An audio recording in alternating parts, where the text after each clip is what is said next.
So, Warren Buffett called Mark Carney at midnight, and by morning the trade war had a new direction.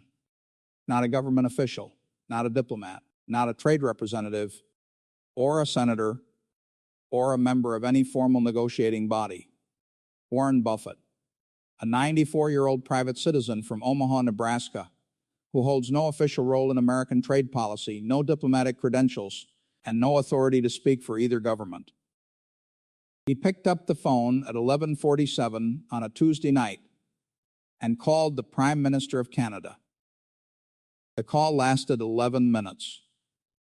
And within 6 hours of that call ending, both sides of the $760 billion trade dispute had made moves they had refused to make in 4 months of official negotiations. According to 3 sources with direct knowledge of the call, Buffett reached Carney personally, not through an intermediary, not through a Canadian embassy contact, not through the elaborate protocol architecture that normally governs any communication between a private individual and a sitting head of government.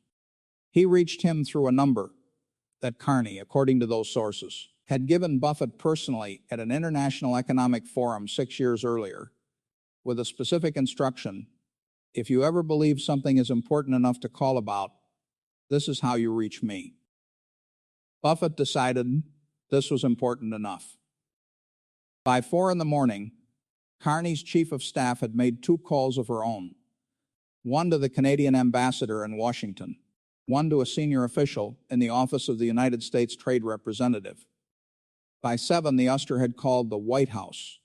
By 9:17, there was a statement, not a dramatic statement, not a resolution, but a specific and unexpected statement that used 3 words that had not appeared in any official American communication about Canada in 4 months. The statement said the United States was prepared to enter a 60-day structured reassessment period. Warren Buffett said afterward in the 4-page letter that arrived that afternoon, "I've been watching people negotiate past the point of sense for 4 months. I made a phone call. Sometimes that's the move." When you understand what Buffett said in those 11 minutes, what Carney heard, and what it produced by morning, you'll understand why the people who have been managing this dispute officially are asking themselves the same question tonight. Hit subscribe, because what Buffett started in 11 minutes is going to take 60 days to complete. And every step of it changes what comes next. Let me walk you through how we got here, because Warren Buffett does not make midnight phone calls to heads of government without a very specific calculation driving the decision, and understanding that calculation is the only way to understand why 11 minutes at midnight accomplished what 4 months of official diplomacy could not. Buffett has watched the Canada trade dispute with the particular attention of someone who has placed significant investment capital in the Canadian economy for decades. Berkshire Hathaway has owned Canadian businesses, Canadian real estate, Canadian energy infrastructure. He has negotiated deals in Canada.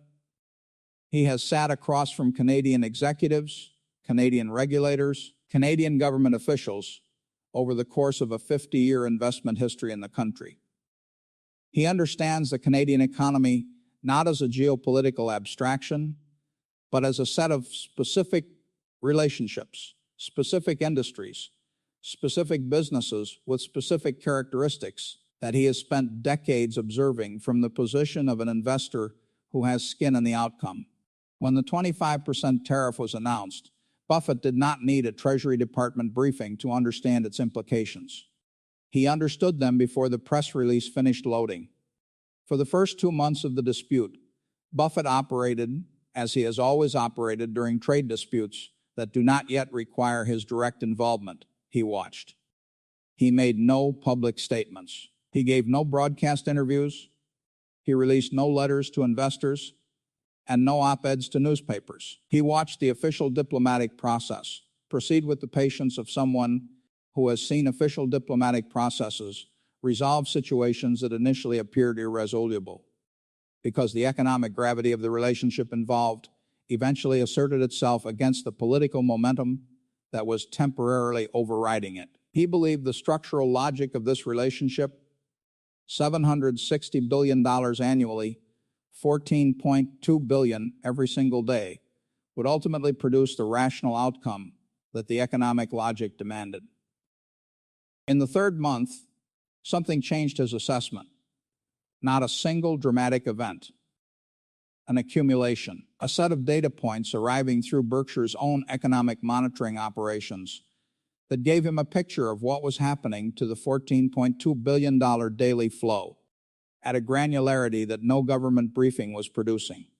He began seeing specific numbers from specific industries that told him the structural damage was not self-limiting. It was not a market correction that would stabilize and eventually reverse. It was compounding. Supply chains that had been integrated across the border for 20 years were not pausing and waiting for the dispute to resolve. They were making decisions. Permanent decisions. Alternative supplier relationships were being formalized in contracts. Cross-border production arrangements were being restructured in ways that would outlast any tariff agreement that might eventually be negotiated. He watched the official track continue to fail. He watched 8 Republican senators break with the president. He watched governors conduct back-channel outreach that the White House had to publicly suppress. He watched Canada's Strategic Economic Sovereignty Framework, 53 pages of operational implementation document, land in 8 Senate offices on a Wednesday morning and produce a political fracture before noon. He watched the White House respond to each of these signals with statements reaffirming confidence in a strategy that his own economic data was describing, with increasing specificity, as producing outcomes that were the opposite of confidence. Most people are not aware of the specific relationship between Buffett and Carney that made a midnight phone call possible. When Carney was governor of the Bank of England, managing the post-Brexit economic turbulence of 2016 through 2020, Buffett made a public statement about British economic resilience that Carney, according to sources familiar with the relationship, considered significant at a moment when very few authoritative external voices were saying anything useful. The two men had spoken privately on several occasions about the intersection of central bank policy and long-term structural economic health, conversations that produced the kind of mutual regard that does not require frequent contact to remain operative.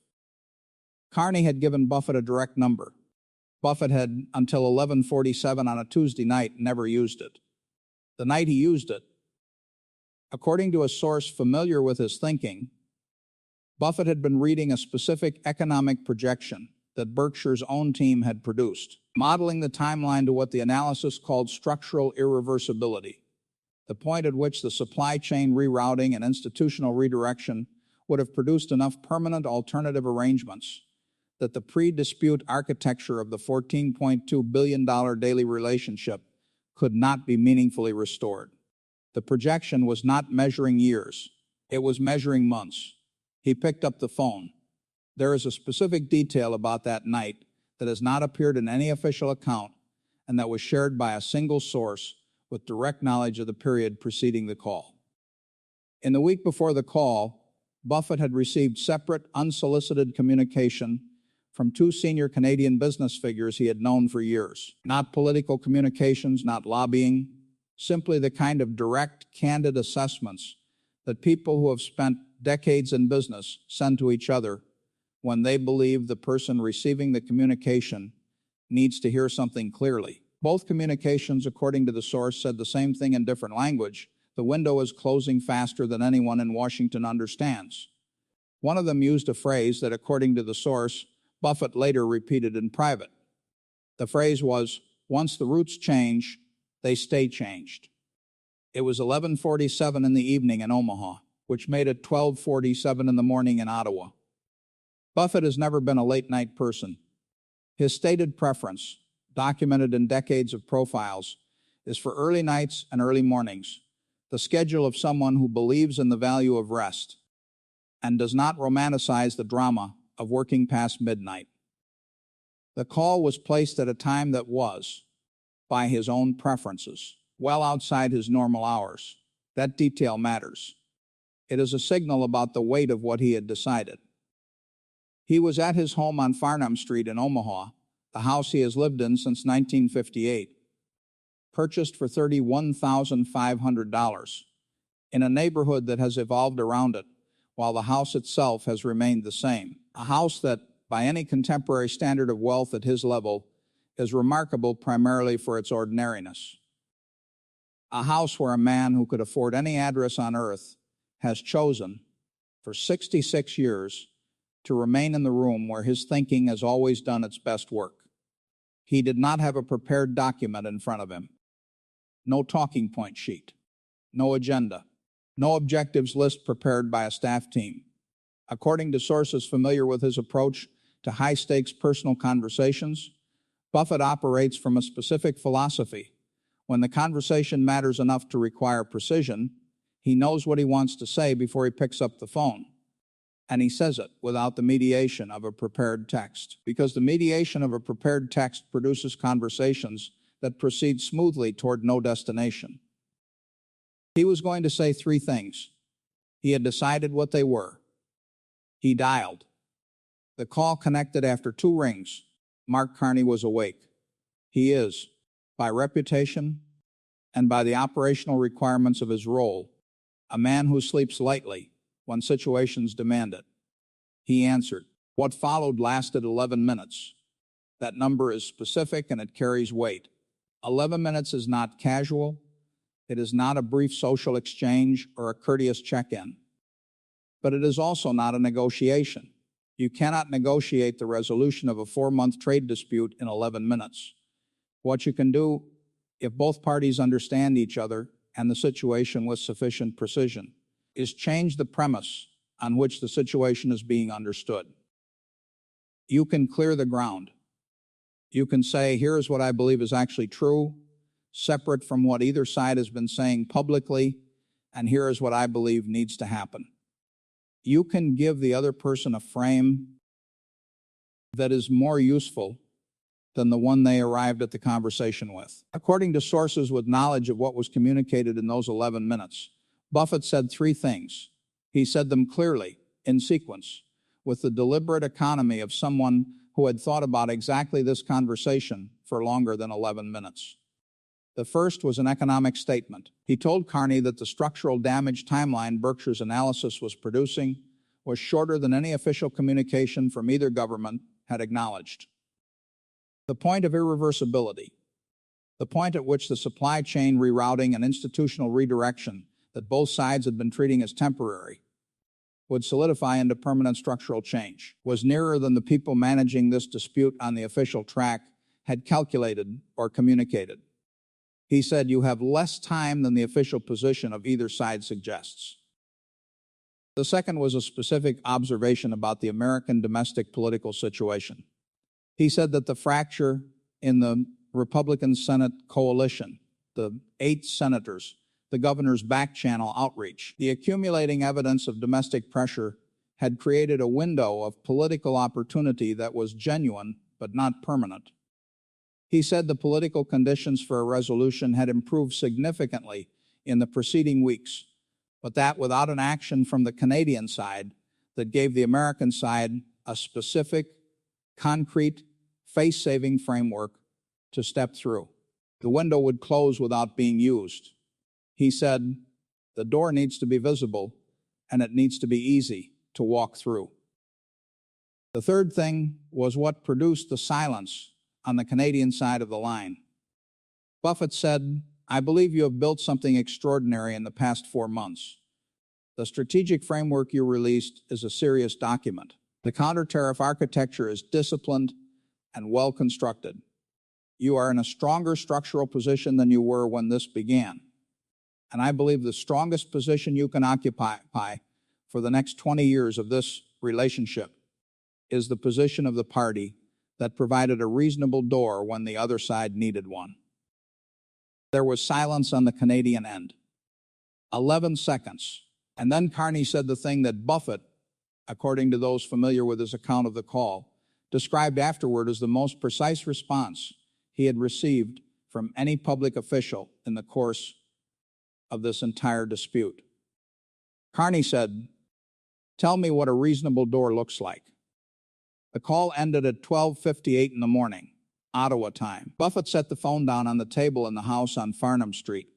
Outside, it was a normal night in Omaha, the kind of quiet, unremarkable night that a city that does not aspire to be a diplomatic capital reliably produces. On the Canadian side of the line, Carney's chief of staff was awake by 2. The Canadian ambassador in Washington was on a secure call by 4. The Office of the United States Trade Representative received a communication by 6:30 that morning, and at 9:17, the USTR released a 4-sentence statement, carefully worded, using language that had not appeared in any official American communication about Canada in 4 months, saying the United States was prepared to enter a 60-day structured reassessment period to explore the conditions for a durable resolution. 60 days. Structured, durable resolution. 3 phrases, 11 minutes. 1 phone call from a house in Omaha that was purchased for $31,500 in 1958 and has never once needed to be anything other than what it is. The markets opened 53 minutes after the USTR statement was released. The reaction was not cautious. It was not the careful, incremental repricing that characterizes markets processing ambiguous information. It was the release of 4 months of accumulated tension through the mechanism of a single statement that used 3 words the market had been pricing as unlikely. The Canadian dollar moved to its strongest level against the U.S. dollar since the tariff announcement. The TSX Composite opened up sharply. In the United States, the sectors that had absorbed the most concentrated damage from the trade disruption led the session: automotive suppliers, agricultural processors, construction materials companies whose margins had been compressed by the Canadian lumber tariff, utilities managing cross-border energy arrangements. Berkshire Hathaway's own stock moved, a modest but noted movement that analysts characterized as a specific response to the Buffett call rather than to the USTR statement in isolation. According to sources on the Canadian side, the reaction in Ottawa was deliberate and controlled. Carney made no public statement about the call. His office confirmed, when directly asked by journalists, that the Prime Minister had had a private conversation with Mr. Buffett and that the Prime Minister respected Mr. Buffett's decades of economic insight. 4 sentences. No further elaboration. The deliberate minimalism of that confirmation was itself a communication. It acknowledged what had happened without amplifying it in ways that would present the American side with a narrative of capitulation to a private citizen's midnight phone call. Inside the White House, the administration was managing a specific political problem.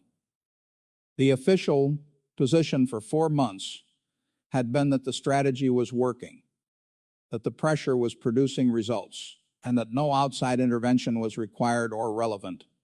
A statement that acknowledged the trade war's trajectory had been altered by a 94-year-old private citizen calling the Canadian Prime Minister at midnight was not a statement the administration could make. What it could make, and what the 4 revisions of the morning produced, was a statement framing the 60-day period as a product of the administration's consistent pressure, creating conditions in which Canada was now willing to engage. Buffett received that framing with equanimity. He told one senior official, according to a source, "It doesn't matter how the statement reads. It matters whether the 60 days produce something." Then he said he was going to have breakfast. His letter arrived that afternoon. The letter ran 4 pages, released simultaneously to Berkshire investors and to the financial press at 2:14 in the afternoon, late enough that no one could accuse it of being designed to move the morning session, early enough that the markets had time to absorb it before the closing bell. Buffett times his communications the way he executes his investments, with a precision that looks effortless to observers who do not understand that the timing is never accidental. He began with the decision itself. "I made the call because I have spent 94 years watching intelligent people talk past each other about situations that were, at their core, not complicated. This situation was not complicated. It was a $760 billion trading relationship that both countries need. producing $14.2 billion of daily economic activity that neither side can replace, being damaged by a political dynamic that had developed a momentum of its own, a momentum that had become separate from the economic logic that should have been governing the situation. When something is not complicated and the official mechanisms for addressing it have run out of road, a phone call is sometimes the most useful instrument available to the person holding it. He addressed the question that had been in every analyst note and every television segment since the Uster statement dropped. Why him? Why a private citizen? He addressed it with the directness that people who have earned the right to be direct deploy without apology. I called because Mark Carney is someone I respect, because I had his number, and because I had something specific and useful to say to him. I was not representing the American government. I was not acting on behalf of Berkshire Hathaway. I was acting on the basis of 63 years of watching what happens to economic relationships when political systems develop an inability to find the mechanism for de-escalating disputes that the underlying economic logic demands be de-escalated. The structural damage timeline our own analysis was producing was not a figure I could sit with and do nothing. So I did something. And then the philosophical core of the letter, the passage that has appeared in every briefing document and every analysis and every investment committee discussion since the afternoon it was released. In 63 years of watching markets and governance, I have observed one consistent truth about disputes, that the economics demand be resolved, but that the politics have made difficult to initiate. They end when someone provides the other party with a door that is easy to walk through, not a door that requires public concession, not a door that requires explanation. A door. The party that builds the door, in my experience across 63 years of watching these situations, wins the next 20 years, regardless of who appeared to have won the preceding 4 months. He described what a 60-day structured reassessment needed to produce to justify the name. Specific phased tariff adjustments with defined benchmarks, bilateral working groups with deliverables and timelines, sector-specific frameworks beginning with automotive supply chains, agricultural trade, and the energy cooperation agreements that Canada had declined to renew. Specific, granular, operational, the language of someone who understands the difference between a framework for further discussion and a plan. Buffett's verdict, the call, was 11 minutes. The relationship it was made to protect is 60 years old and worth $760 billion a year. Some investments in the future are very easy to justify. What a 60-day structured reassessment period can produce, and what the 4 months of structural damage preceding it means for what follows, is the part of this story that official optimism is designed to smooth over, and that economic reality will eventually describe with precision. The 60 days can do specific things. It can pause the escalation clock. It can hold the $100 billion third tranche of Canadian counter tariffs in reserve rather than deployed. It can stabilize planning assumptions for American companies that have been unable to commit to supply chain decisions for 4 months because no one could tell them with any credibility when the disruption would end. It can create a negotiating environment in which the bilateral energy agreements Canada declined to renew can be renegotiated before their wind-down produces infrastructure consequences that outlast any trade deal. What the 60 days cannot do is reverse the structural changes that 4 months produced. The supply chain rerouting that has already occurred does not automatically redirect back when a structured reassessment is announced. The contracts that were redirected to Canadian, European, and Asian suppliers during the disruption remain in place until the economics of reversing them improve. Canada's $200 billion procurement redirection is still authorized and still in its first implementation tranche. The partner frameworks Carney signed quietly with Japan, South Korea, and Australia over the preceding 8 weeks are still operative. These are structures that were built during the dispute. They do not dissolve when the dispute pauses. This is the arithmetic that Buffett's own team had been tracking, and that he transmitted to Carney at midnight as the first of his 3 things.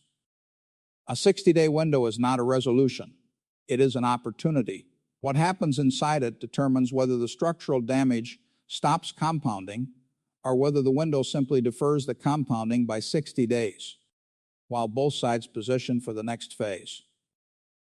The adversary dimension is the one that 60-day optimism consistently misses. China has been observing every element of this dispute with the analytical patience that a strategic competitor brings to every observable signal about American institutional capacity. What Beijing observed in the 24 hours around the midnight call is specific, that the most consequential diplomatic intervention in a 4-month trade war between the United States and its closest ally was made by a private citizen with no official role in 11 minutes.